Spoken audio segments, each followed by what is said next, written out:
na TV, no rádio, nas redes sociais, enfim, independentemente da plataforma, em alguma delas você já deve ter me visto ou mesmo me ouvido.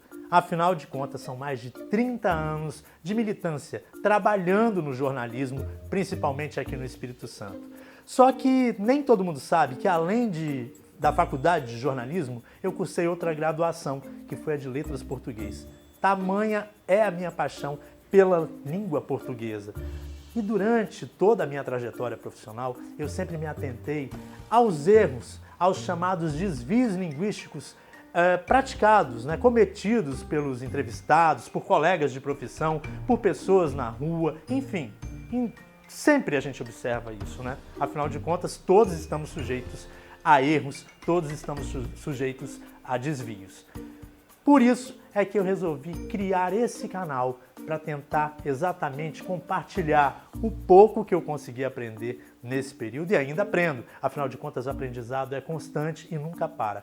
Agora, a partir de agora, você vai poder contar com esse canal para aprender um pouquinho mais, compartilhar comigo um pouquinho mais da tão importante língua portuguesa. Para começar, nós fomos às ruas para saber se as pessoas sabem diferenciar independente de independentemente. Vamos conferir.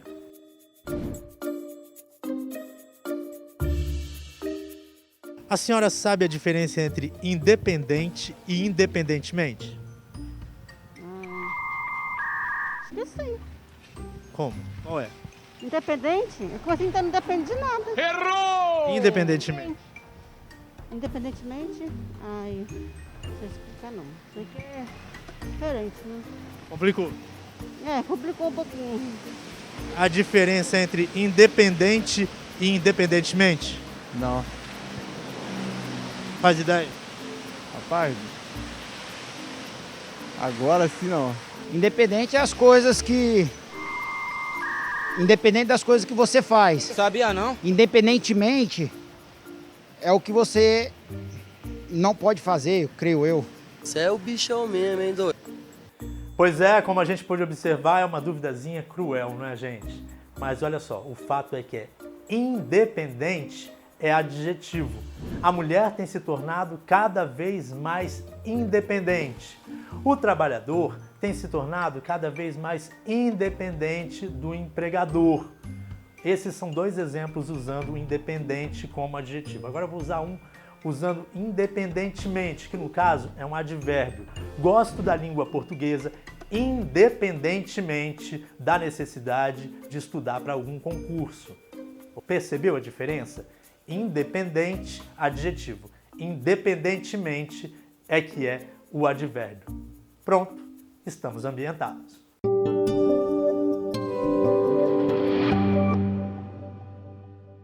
Recentemente eu tive a honra de ser entrevistado pelo colega Wesley Sattler, para quem eu mando um beijo, inclusive, e durante a conversa, a agradável conversa, comentava com ele a respeito do uso equivocado do gerúndio, principalmente no início deste século. Virou uma moda, uma verdadeira onda, o uso do gerundismo. O gerúndio é a forma nominal do verbo que indica uma ação em movimento. Exemplo, andando, falando, gravando, que é o que estamos fazendo nesse momento, só que esse uso vem sendo usado de uma forma equivocada, conforme eu disse anteriormente. Quem aí nunca recebeu uma ligação de telemarketing com conteúdo mais ou menos como esses aí? Enfim, que poderia estar lhe ajudando, senhora? Bom, em primeiro lugar, não usando gerúndio, já estaria fazendo um grande favor.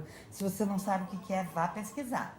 Em segundo lugar, eu quero saber se é aí mesmo que a gente fala para resolver problemas com o modem. Sim, senhora, senhora. Então, o meu não está funcionando. Senhora, estarei pedindo para que a senhora esteja verificando se o modem está devidamente conectado a uma central de energia. O que é isso? Uma tomada, senhora. Pois é, deu até canseira, né?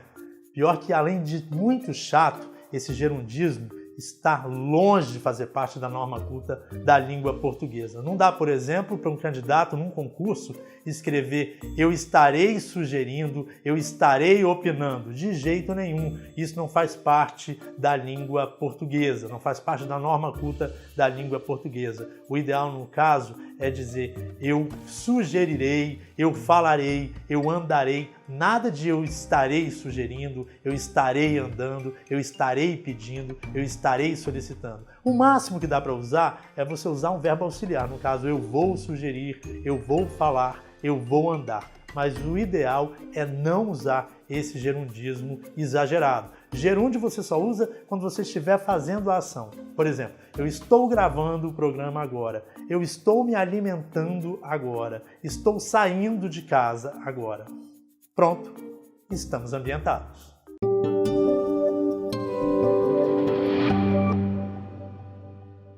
Por conta da pandemia, do novo coronavírus, que já não é tão novo assim, diga-se de passagem, a gente tem que ficar em casa, enquanto que o agente de saúde, por exemplo, trabalha cada vez mais. Percebeu que nessa mesma frase eu usei agente, só que de uma maneira completamente diferente? Na primeira situação, a gente substitui nós, que é a primeira pessoa do plural entre os pronomes pessoais do caso reto. Tá lembrado deles? Eu, tu, ele, nós, vós, eles. Já na segunda situação, o agente aí é um substantivo, né? Aparece como sujeito também da frase, mas é um substantivo. Agente, é junto, escreve junto. Agente, agente de saúde, agente da Polícia Rodoviária Federal, agente da Receita Federal, por exemplo.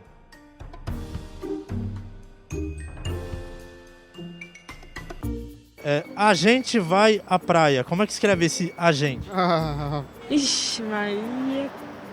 Nós vamos na praia? Você não sabe nem eu. A gente vai à praia. Como escreve o agente? Já olhou pra alguém e pensou, o que passa na cabeça dela?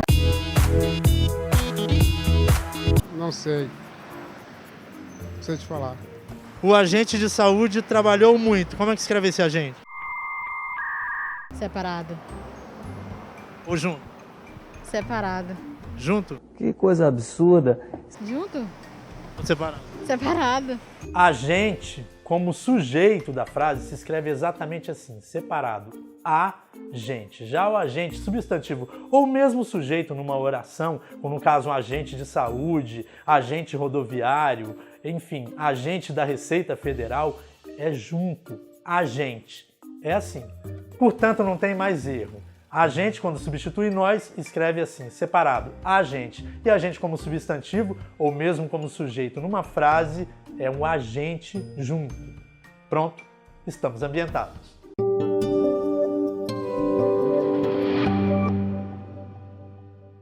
Dessa vez eu vou começar com uma pergunta. Antes de toda essa pandemia, por conta do novo coronavírus, aconteceu de você chegar em uma festa, um evento ou mesmo uma reunião de família e encontrar alguém com uma roupa muito parecida, por que não dizer exatamente igualzinho a que você estava usando? Já aconteceu de você ir a uma festa, um evento ou mesmo uma reunião de família e encontrar alguém com uma roupa igualzinha à sua? Nunca. Parecida, pelo menos? Já, eu tenho uma irmã, a gente sempre se veste parecido, de vez em quando. Lamentavelmente, isso pode acontecer querendo ou não. Às vezes por vários motivos, mas muitas das vezes isso não passa de mera coincidência. Aliás, você sabe escrever direitinho essa palavra? Sabe soletrar essa palavra coincidência?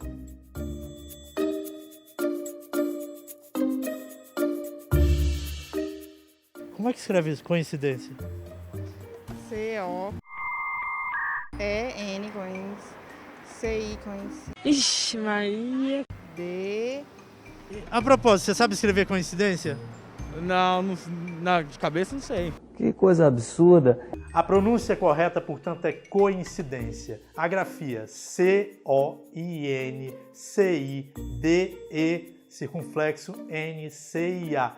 Coincidência. Nada de conhecidência, como a gente costuma ver e ouvir por aí. Pronto, estamos ambientados.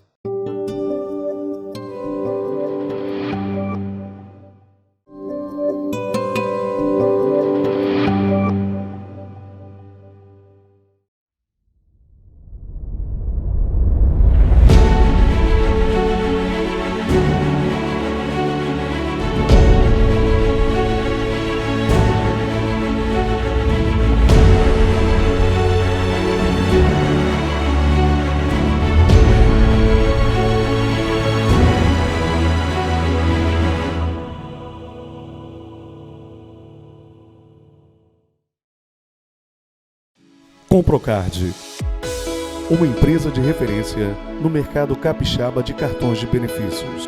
Comprocard, fazer o bem é o que nos move.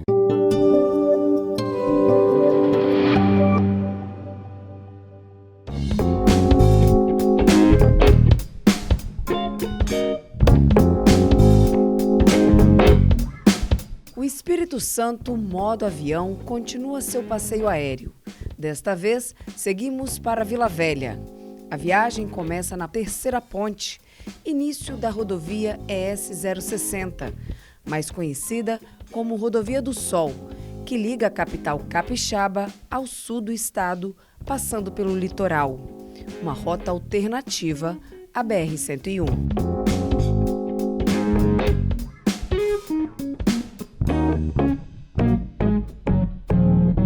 E bem à beira da Rodovia do Sol, já em Guarapari, chegamos ao Parque Estadual Paulo César Vinha.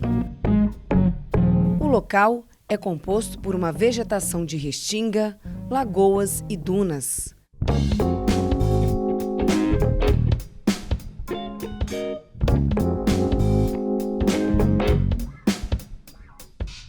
São 1.500 hectares de reserva protegida. O parque abriga espécies da flora e fauna ameaçadas de extinção. Um santuário ecológico em meio à região metropolitana do Espírito Santo.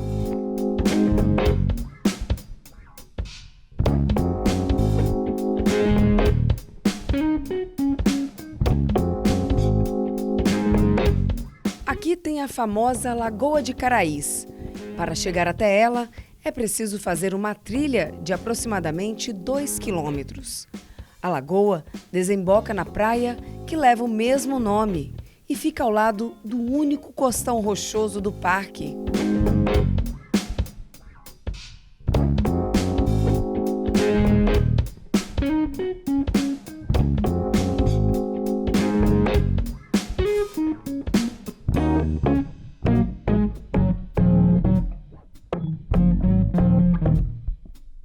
A coloração avermelhada é devido à decomposição de matéria orgânica ao longo da restinga. Por ser rica em iodo, acredita-se que tem poder medicinal e até rejuvenesce. Suas águas calmas e quentes são atrativo para turistas que buscam tranquilidade.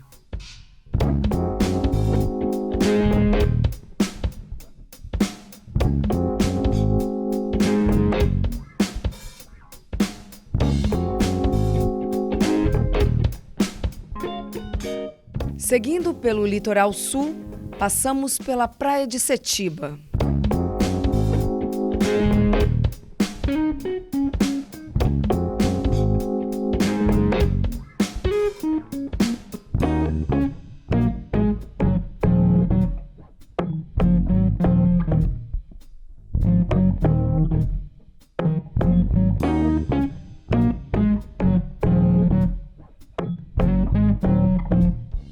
E também pela praia de Maimbá.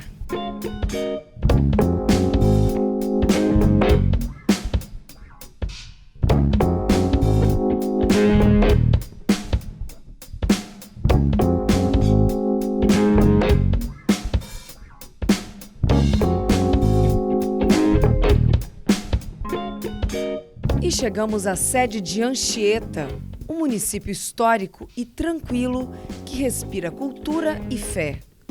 O nome da cidade é uma homenagem ao padre José de Anchieta, que foi canonizado e tornou-se santo. A cidade é cortada pelo Rio Benevente, que tem 79 quilômetros de extensão. Um dos rios mais importantes do estado. Foi porta de entrada dos imigrantes que desembarcaram no porto de Anchieta na época da colonização. Aqui também tem o Santuário Nacional São José de Anchieta, um dos mais importantes símbolos da presença dos jesuítas no Brasil. Tombado pelo Instituto do Patrimônio Histórico e Artístico Nacional, o monumento é formado pela Igreja Nossa Senhora de Assunção e pela antiga residência jesuíta. O local também possui um museu dedicado à história de José de Anchieta. Os visitantes e religiosos que forem até lá também conseguem ver uma parte da tíbia do santo que fica exposta no santuário.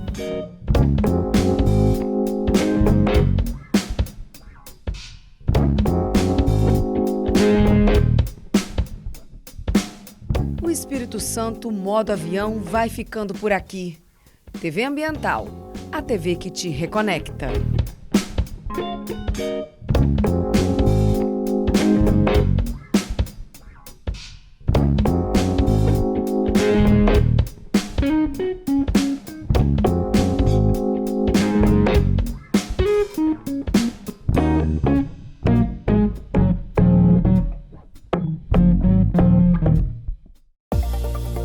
Há mais de 20 anos inovando em soluções ambientais para tratamento e gerenciamento de resíduos.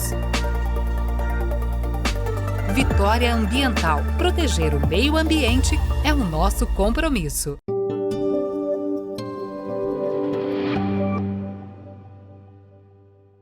Você está dormindo mal? Você está precisando de dar uma relaxada? Então, fica aqui com a gente que nós vamos mostrar e conhecer um pouquinho melhor sobre os benefícios do maracujá. E apesar de muita gente saber, né, que o maracujá é calmante, muita gente se sente às vezes calmo, mais relaxado com o suco do maracujá. Mas olha só, pessoal, hoje eu quero apresentar a importância das folhas, tá? Vocês estão vendo que o maracujá ele é uma trepadeira, as folhas são bem alternadas, é uma planta que tem gavinhas, os frutos, né, já aquele maracujá de suco normal. Nas folhas do maracujá existem vários princípios ativos, mas a gente pode destacar um que é passiflorina, um tipo de alcaloide que tem efeito calmante. Então, ela promove um efeito mais sedativo, mais relaxante do sistema nervoso central. Por isso mesmo, as folhas, né, ou o chá das folhas do maracujá é indicado para quem está sofrendo de ansiedade, de nervosismo, de tensões e principalmente de insônia. Então, vai ajudar a dormir bem melhor, ter um sono de maior qualidade. Mas se você não tiver o maracujá em casa, como eu disse, ele é uma parreira, nem sempre é possível, né, a gente ter uma plantação assim de maracujá, você também pode adquirir as folhas secas e também fazer o uso das plantas também aí desidratadas, tá? Só que nós vamos fugir uma regra. Quando a gente fala sempre de folha, a gente fala do procedimento de infusão, que é ferver a água e derramar em cima da folha. Mas no caso do maracujá, a gente vai ter que fazer uma decocção, que é um cozimento das folhas antes de usar.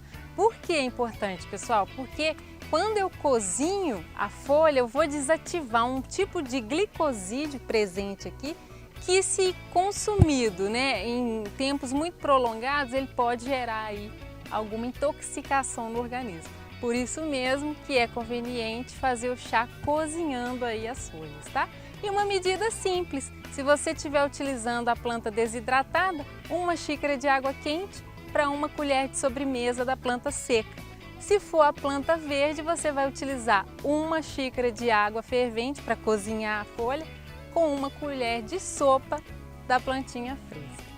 E uma dica importante também é que plantas com efeito calmante é melhor tomar no período da noite, tá?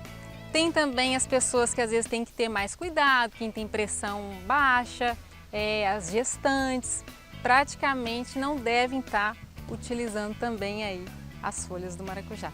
Mas eu espero que você se sinta bem tomando esse chá e aproveite que você vai estar aí relaxado, tranquilão e assiste também os nossos outros vídeos, tanto pela TV quanto também no YouTube, tá? Então a gente se vê em breve, um abração aí a todos.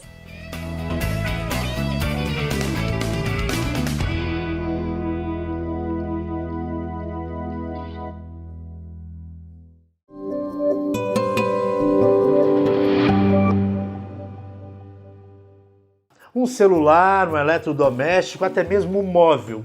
tudo, na verdade, é passível de quebra. Aí não tem jeito, né? Se você não quiser trocar, comprar outro aparelho, outro objeto, seja lá o que for, o jeito é consertar, mandar consertar, pedir para consertar. Agora eu vou te fazer uma pergunta. Você arriscaria pedir para fazer algum conserto nessa empresa que aparece aí na sua tela agora?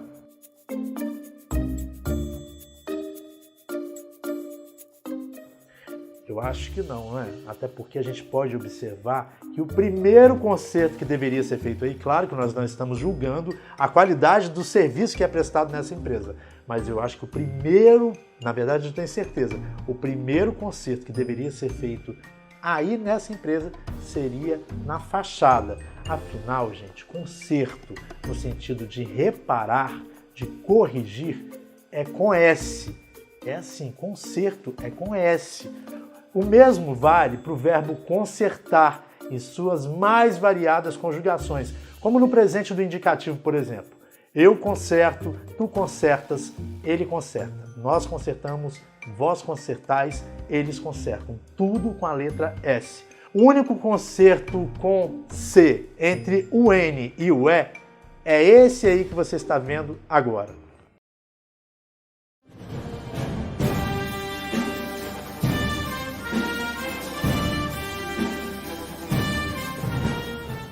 Percebeu a diferença? Concerto com C, gente, é concerto musical. Aliás, vale a pena, né? A gente está até com saudade de ver isso. Ultimamente só podendo ver pelas lives da vida, não é? Mas o concerto com S, concerto no sentido de reparo, é com S. O mesmo também vale para o verbo consertar. Pronto, estamos ambientados.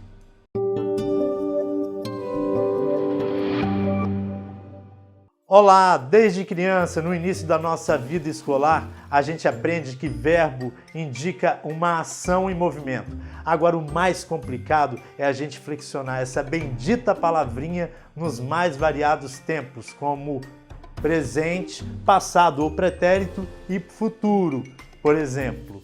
Agora, alguns verbos são muito simples, como andar, por exemplo, que por terminar em AR é da primeira conjugação.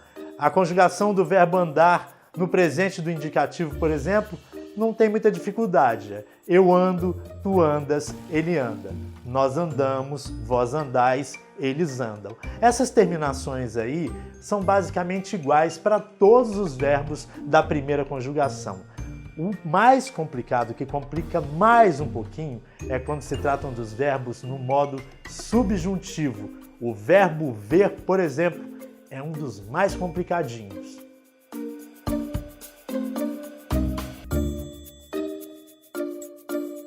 Como é que você fala? Se você ver o seu pai, mande um abraço para ele, ou se você vir o seu pai, mande um abraço para ele? Se eu ver o meu pai, mando um abraço para ele? Não entendi a pergunta.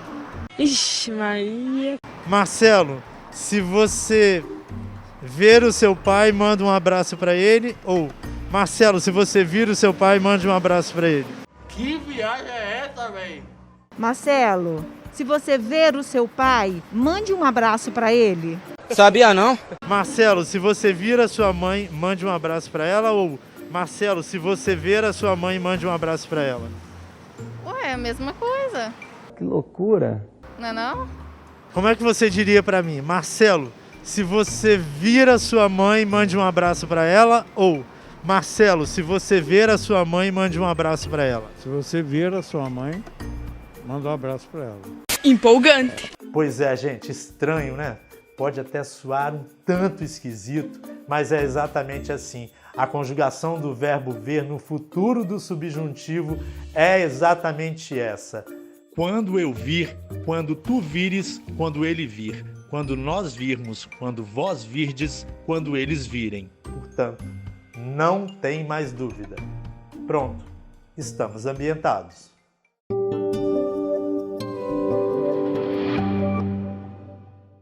Olá!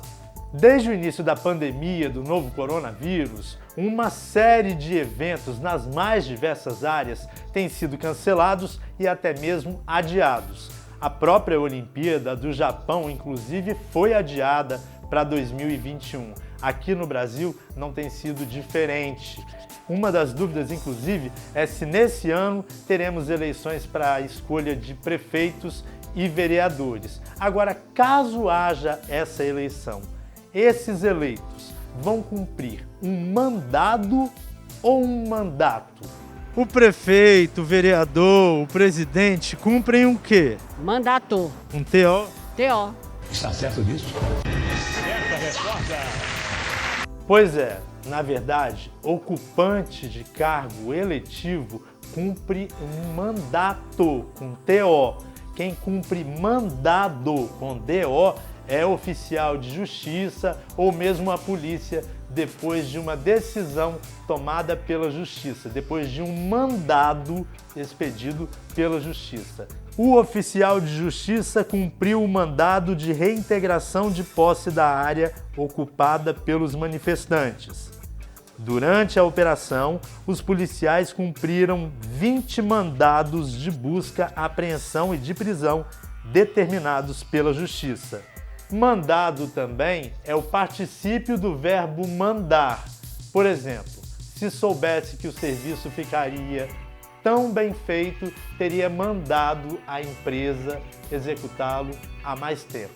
Percebeu as diferenças? Pronto, estamos ambientados.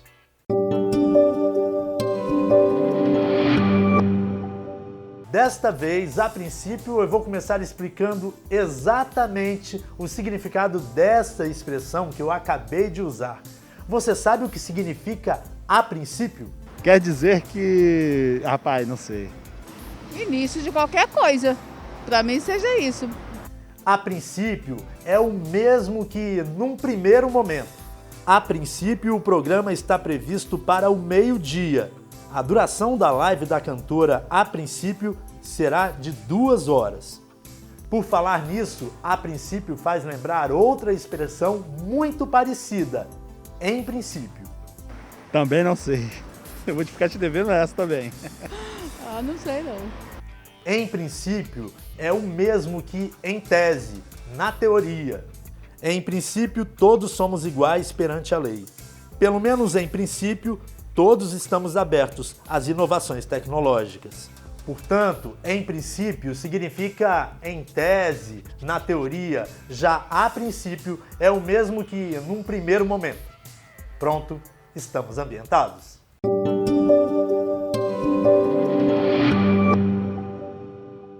Olá, no Brasil somos mais de 200 milhões de habitantes, 13 milhões de desempregados, uma desigualdade social que não para de crescer. Também não para de subir aqui no país o número de pessoas que não têm o que comer, não têm o que vestir, ou seja, gente que vive nas ruas, gente que acaba sendo tratada de uma forma. Você sabe qual é? Mendigo. Como é que escreve? M-E-N-D-I-G-O. Mendigos. Eu sempre me confundo. Não sei se escreve medingos ou se escreve mendigos. Na verdade, a pessoa extremamente pobre é tida como mendiga. A escrita é exatamente essa aqui, olha. M-E-N-D-I-G-A. Essa é a forma correta de escrever a palavra. A mulher se ofendeu ao ser chamada de mendiga. O mendigo agradeceu a doação que recebeu do cliente do restaurante. O substantivo, portanto, é mendigo ou mendiga. Já o verbo mendigar é um verbo que a gente não gosta, né? Não quer que ninguém conjugue, mas eu vou conjugá-lo no presente do indicativo. Eu mendigo, tu mendigas, ele mendiga. Nós mendigamos, vós mendigais, eles mendigam. Portanto, não há mais dúvida. Pronto, estamos ambientados.